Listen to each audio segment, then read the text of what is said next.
Чам-чам, Макбой.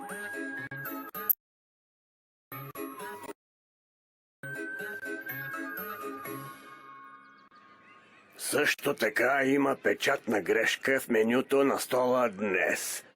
Свинско смрах да се чете свинско смас. Господин Мафлин! Господин Мафлин! Господин Мафлин! Господин Мафлин! Господин Мафлин! Господин Мафлин! О, да, лилаво дете. Кое сокче върви с това? Червено или бяло грозде? Ако тези двамата останат още една година, ще се пенсионирам рано. Какво е това? Страхотно, нов ученик. Добре, къде е? Отвъд булото на този свят пристига онзи, който е просветен във вълшебствата. Пътешественикът в мистичните измерения на некромантията. Моля, треперете и ръкопляскайте за Кайл, заклинателят.